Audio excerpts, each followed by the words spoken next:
Welcome back to my channel, Sailor's Wife, Crazy Life. I hope this background here isn't making it to where you guys can't see me. But I wanted to get on here, and this video is going to be about military money management. So I'm not gonna lie, the last couple months I have not been following my military money management at all. This has really kept me and my husband and my family from truly being broke all the time. Now, we may say or joke about the fact that, oh God, we're broke. But we always keep money in our savings. So that's the big plus. You always want to have money in savings no matter what, because anything could possibly happen. So let's dive right into it. I did change a few numbers because I'm not going to put out there how much my husband actually makes. And these tallies change whenever I have a job. Right now I'm not working. I'm a stay-at-home mom. So once I start making money, obviously this will definitely change. But let's delve right into it. So my biggest thing to let you guys know is that you should have between 5 and 7 accounts. Now the things that I'm going to tell you, it stems from a couple different people's money management seminars, but I took it and kind of tweaked it to my money.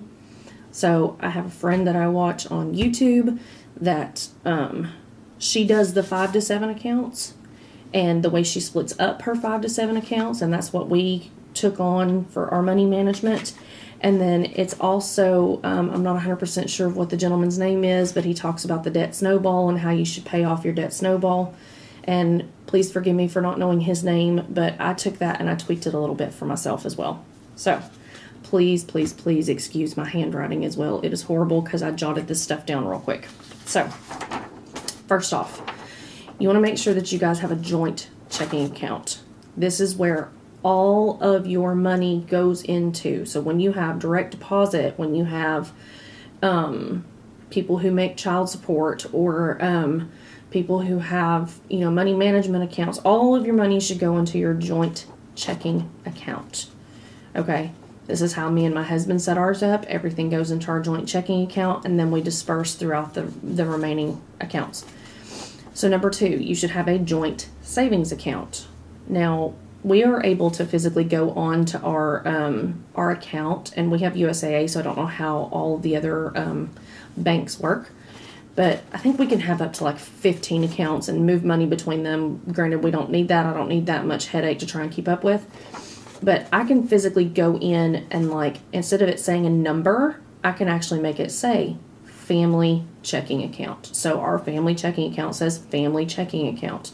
Our family savings account says family savings account, so that I know exactly which one it is, because I don't want to see a number. I'm not going to be able to keep track of which account has a number to it. So number 3, my husband has his own checking account. And this is the only money that we don't put into our joint checking account. Because of the fact of the matter that he gets paid by the military when he leaves and goes on certain detached deployment type deals. Since we've been here, he's been to Hawaii like 4 times. That money gets direct deposited into this account. And the reason being is that the Navy has what they call a Navy expenditure card, or Navy cash card, or Navy Discover card. I don't know what the heck they call it, but my husband has a card that he uses while he's out there that pays for his hotel, his rental car, everything. And then they pay him in this account, and he in turn has to pay that credit card. So that's why this is separate, and that's why he has his own checking, because other than that, all of his other money, his main direct deposit goes into our joint account. So then there is my account. And my account, I started this account when I was working. And of course, his account says Jared, mine says Heather. I had this account when I first started working, and now what I use it for is, once everything is deposited into this account, I have a few credit cards that are mine, that are my debt, and yes, my husband is helping me pay for them. I move that amount of money into my account because those cards come out of my account automatically. Well, not necessarily automatically, but when I do an online payment and you have to set up a bank account, I just originally set it up under my account because I was working, so it's just easier to move that money into my account. And then when I go to pay those bills, it just comes directly out of my account and I don't have to worry about it coming out of this. And then the last one that we have is the emergency fund. Now, she talks about setting up an additional savings account for your kids if you want, or if your kid is specifically wanting something ginormous for Christmas, you can put that fund into just that kid's account, like say stipend over $5 or $10 a paycheck and put it in here. And we may do that next year because this year it got a little bit, I wouldn't necessarily say dicey, but I've been literally buying Christmas in September because I knew that my girls wanted big stuff, and they actually got their phones a little bit early. They wanted phones. They've been begging for phones for a couple years, and my daughter brought home AB honor roll, so she got hers, and my youngest daughter really doesn't need one, but she kind of uses it like an iPod, but it was cheaper for us to do 4 lines versus 3. It was actually going to cost us more to do 3 lines. So we may do that for next year and just stipend over, say, $10-15 for each kid. And then that way, when Christmas time rolls around, you figure in 12 months, you stipend over $10. That's $120 per kid that you can spend because we have 3. So it's a lot of money. Like, I think this year, I'm not going to lie, I think I spent with everybody, kids included, my mom, my husband's grandmother, everybody, I think I spent about $500, and I had about 10 people on my list. So I did pretty good this year. So yes, the emergency fund. And I'll explain kind of how I break down each one of these accounts in just a second. So this is our next thing. So this was the other thing that she talked about. So this is not how much we make. I'm not going to put that out there. So the way that we break it down is that when we get paid, 70% of that paycheck is what we can use, and that gets used on groceries, bills, family functions, eating out, just everything that you kind of want to do. You try to do it within that 70% lump sum, and that's how you factor in kind of what you want to do, whether it be special occasion or what have you, and that's kind of where you pull from the family savings account if you want to do something special. So the family savings account, you break it down as 20% of your paycheck goes into your family savings. And that is if you want to save money. That is if you're saving for a Disney trip. That is if you're saving, I don't know, we kind of use it for like saving for Christmas as well, because I pulled from that particular account for Christmas this year. And then the final 10%, so it's 70, 20, 10. So the final 10% is what goes into your emergency fund. Your emergency fund is, now we're military, so we have medical covered. There probably may be a time where it's not going to cover everything, but we have medical covered, and that's the great thing about being military. But we pay monthly for a dental plan, and that dental plan doesn't pay for everything, so there's still some things that have to be paid for. So you have medical, you have dental in that account, and then you have your car maintenance. So my car is very shortly coming up to need new tires, and I have specifically requested my husband to just let me get all 4 at once this time, be done with it. That way, I replace 2, and then 6 months later another 2 need to be replaced. So that's why I specifically asked, could we just go ahead and get all 4 this time? So we've been stipending money into that account so that I can get my tires. However, disclaimer, like I said in the beginning, I have not stuck to this because I have been buying Christmas and we've needed things here and there. Me and the girls just went a couple days ago for glasses, and they cover our medical pays for the eye exam, but it does not, however, pay for the frames and the lenses, which is, we all know, is the most expensive. And then Mommy went and got contacts this time, so they don't even cover the contact evaluation. I have to pay for that out of pocket, which was another $75. So yeah, that was what came out of that account this time. So I just want to show you guys a breakdown. So this is how I worked it. So say you made $2,000 a paycheck. And And this is per paycheck, guys. This is not, I do this for every paycheck. I'm not going to sit down and do this monthly because we get paid twice a month. So if you made $2,000 and you took 70% of that, $1,400 would be what you could spend on your groceries, your bills, your eating out, your family outings, your, extra expenditures, that kind of thing. The second part of that is the $2,000 at 20% gives you $400 that you can put into your family savings. That is for saving money, Disney, etc. Anything that you're specifically saving for. Car, whatever. And then your final 10%, which would be $200, which doesn't look like a lot, but you figure $200 a paycheck, that would be $400 a month you're putting in an emergency fund. And that's for medical, dental, car maintenance, if you know for a fact, like those would be your, they're coming. It could be an unplanned thing where you have to go to the dentist or whatever, but they're coming, you just don't know when. So that's what you put in those emergency funds, because you don't want to come up to a fact of the matter like I do right now, where I've got a chipped tooth and I've just had to use this stuff on Christmas, and now my tooth's a little sore and I'm kind of dealing with that and that kind of thing. So hopefully you guys can see this. I've broken it down and I'll read it out to you if you can't possibly read it. But it says, number 1, you want to pay all of your bills, even if it's the minimum payment on those bills, i.e. credit cards and that kind of thing. And that's with the 70% of what you get from your income. Number 2, 20% of that goes to savings. You do not touch that family savings unless it is a dire necessity. So, say your emergency fund is running low, then obviously you would have to dip into your family savings account. Or, the family savings is set aside for those big expenditures that you want to make in the final payment. And our big thing this year is that, like I said in my other video, we're going to be moving or PCSing in the middle of the summer next year.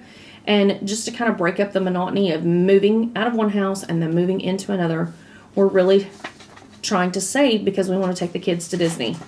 And we want to do Disney and then Universal because my oldest daughter is a Harry Potter fanatic and so is Mommy.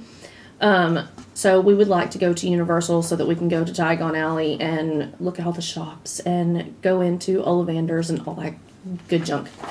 So anyways, so don't touch that savings unless you absolutely have to. Then number 3, here's the big thing. So you're putting 10% in an emergency fund.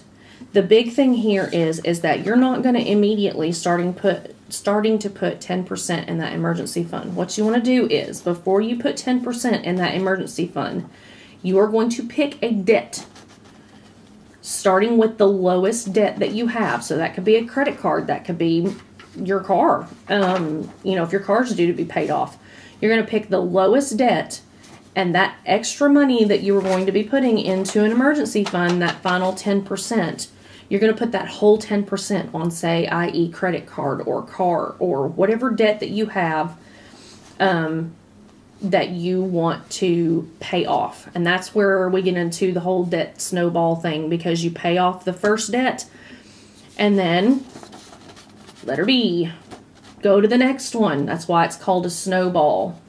So, you would put the $200 in there, and then say you had some extra money left over. If you've got any money left over from paying your bills, which we quote unquote do, like I said, I changed some numbers so that it wouldn't be exactly to what we pay.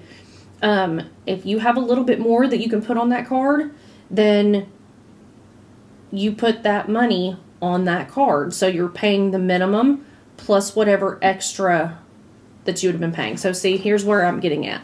So if you have a credit card payment that has an $80 payment on it, so you're paying the $80 payment, and that's your smallest one that you have, right? So you're paying the $80 payment, and then you're paying the $200 payment, right? So then once that debt is paid off, now what do you have to put on the next card? You have $280. So say the minimum payment on that one is $75, and that $75 gets paid first, and then you put the $280 on there, and then you do $280 plus $75. Once that's paid off, then that goes to the following debt. So that's why they call it a snowball effect, because you're gradually adding more money. So eventually you could be making a $500 payment on one credit card and it could be paid off in 6 months. So that's where it's supposed to get you out of debt within a certain amount of time. And you can set your timeline.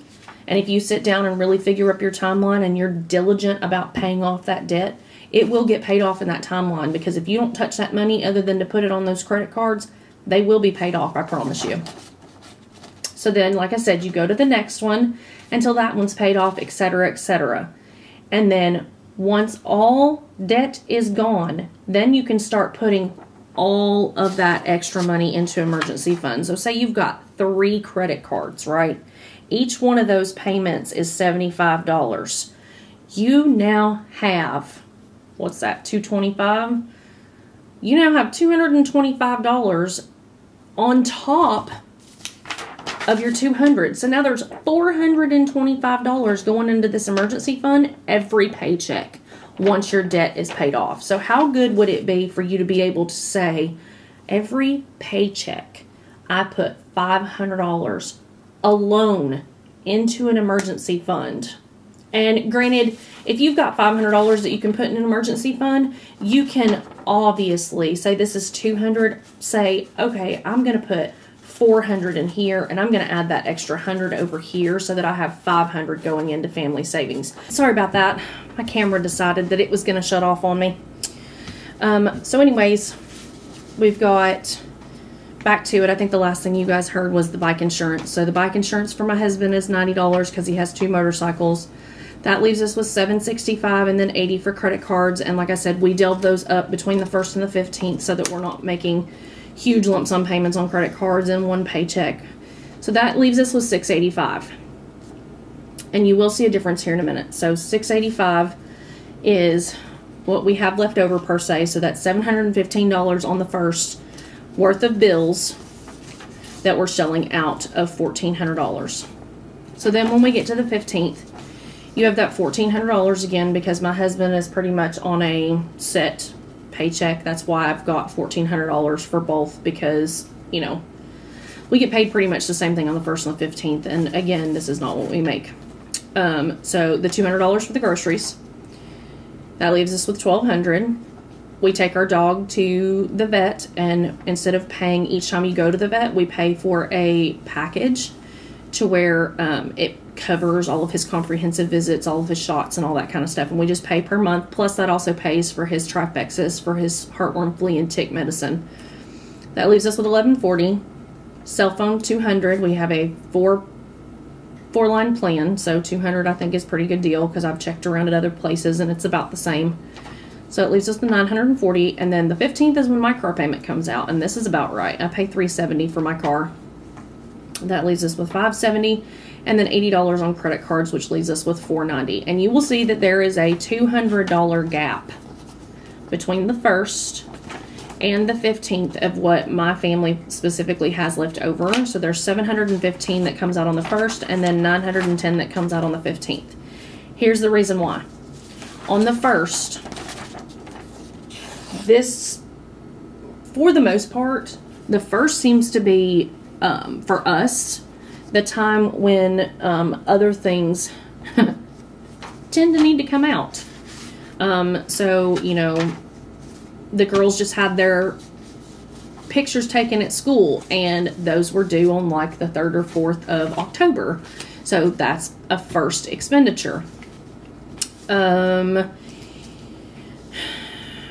Their spirit wear shirts tends to come out on the 1st. Or they're due around the 1st. They have spirit wear that they order every year for the school. And then, you know, we just got a bunch of stuff made for some family members, like some actual things. I won't say what, because I don't know who's going to be watching these. But we had some things made for the family members, and of course, she told me they would be done around the 1st, so now I have to pay for those on the 1st. And more or less, the main reason why I leave more available on the 1st is because I also normally do my Costco trip on the 1st, and that is where it comes into spending more on groceries, because I do our toilet paper, our paper towels, our paper plates, which that's technically toiletries and not groceries. But I factor that in on the first, and that's how, you know, that's why I leave more on the first, is because things tend to need to come out on the first, or things come up that need to be paid on the first, and I refuse to take money from our savings account or our emergency fund if I don't have to. So this is what I do as a military wife. Like, I have one of these All About the Benjamins wallets from 31, and there is change coming out the wazoo because my son likes to put his pennies and stuff in there. So what I do is it's got all of my card slots. I'll cover this up because it's got my address on it, but you can't see anything else other than that. But it's got all of these card slots here, and then it has all of these card slots here, and then I have a zipper compartment here that holds like our random cards, and then this pocket right here. So this is what I do. All of my credit cards that are either paid off or I don't want to use them because I want to get them paid off, those aren't in here. You do not see those anywhere.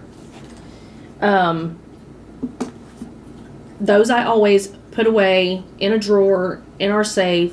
Those don't get taken anywhere with me because I have no problems with saying that I have a spending problem.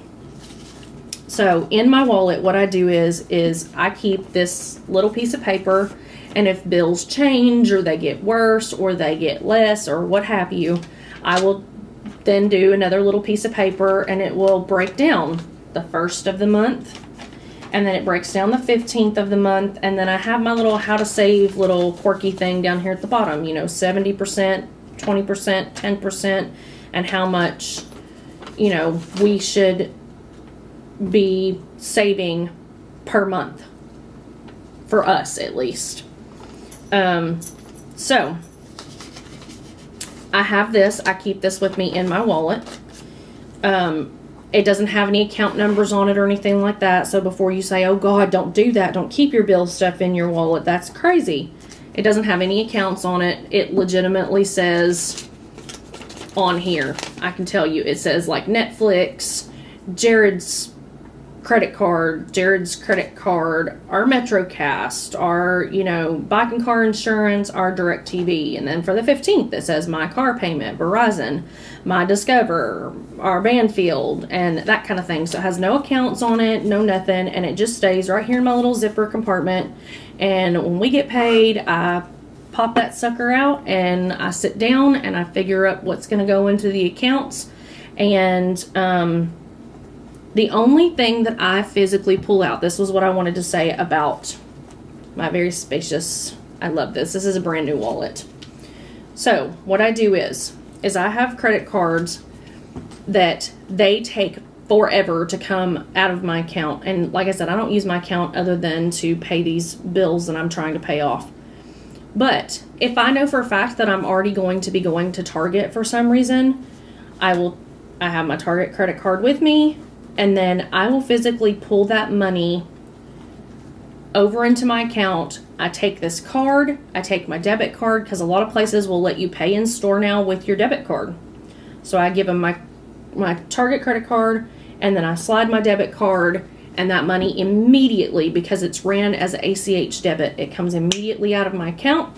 I get a little receipt like this, which I don't have one that's actually got my payment on it because these are Christmas items that I'm keeping the receipt for just in case.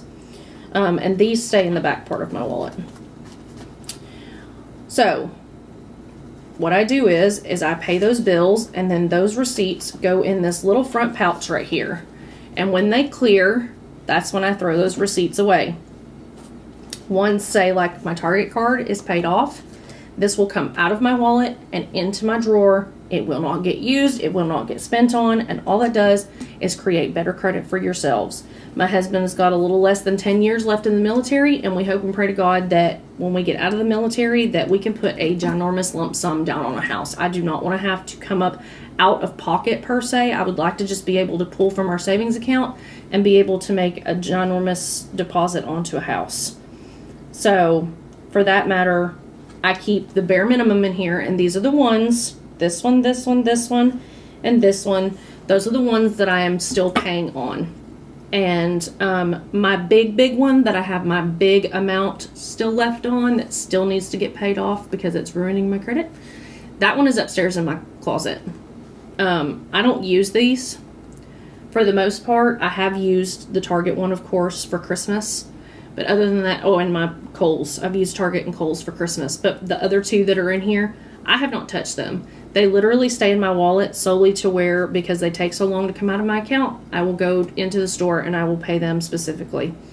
So yeah, I keep all of my stuff in here. And then, like I said, if I need to pull out, what I normally do is if we're going to go do something as a family, I will pull cash out. I will not even pull my credit card out whatsoever, or my debit card. I will not pull it out while I'm out somewhere. I'll pull out if I know that, you know, say we go to the movies. We buy our tickets through Fandango before we even go to the movie theater. So before we go to the movie theater, I've already bought my tickets and they're sitting right here on my little phone because I have Apple Pay. So I will put it on my phone so that I don't have any tickets in hand, and they just scan my phone when they show up. But I will pull out $30, and the kids know $30 is all you're getting at the little concession stand. So if that doesn't get you a soda because you want candy, then that's on you. But I won't spend any more than $30 when I go into the concession stand and that kind of thing. So this is just basically a small tutorial. I'm sorry that it's super duper long. I didn't plan on it being this long, but this is just how kind of me and my husband save money the best that we can.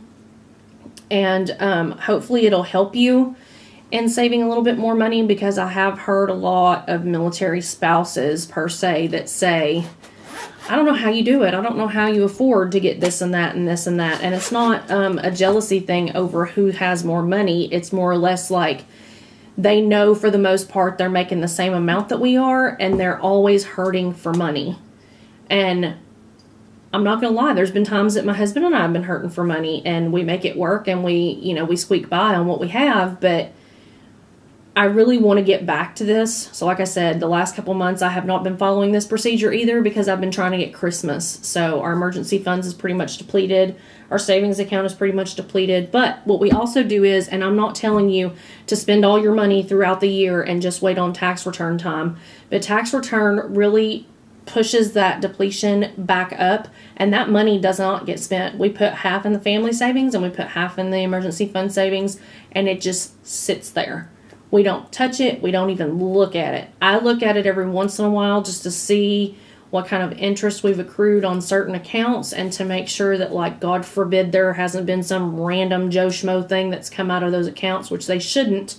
If you're setting them up as a savings and you don't have a card attached to them, there should be nothing coming out of those accounts. But I'm sure there are times where they will say, oh, you don't pay anything if you have over this amount, and then $5 randomly comes out of your account.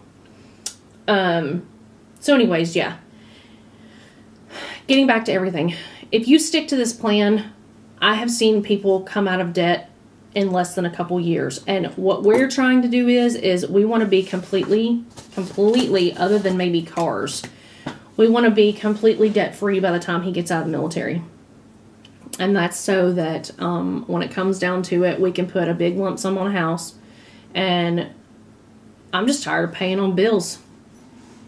I mean, I have credit cards and I will keep them open just for the sole purpose of helping out my credit and keeping my credit high. But I will not ever put anything else on a credit card. And worst case scenario is once I pay off all my credit cards, my plans are to see if that one card can be increased to what I have in all of my credit cards, and then I'm going to cancel everything else other than that one, and that one will be the only one that I have, because I would like to consolidate everything into one credit card. But the one credit card I want to have paid off is the one that has my highest interest rate on it. So it is what it is. So as always, keep living the crazy life. Like this video. Comment down below if you have a little tip or trick to saving money, especially if you're a military wife. And subscribe. Hit the little bell in the corner so that you can see when I upload a video. And as always, keep living the crazy life. See you later. Bye, guys.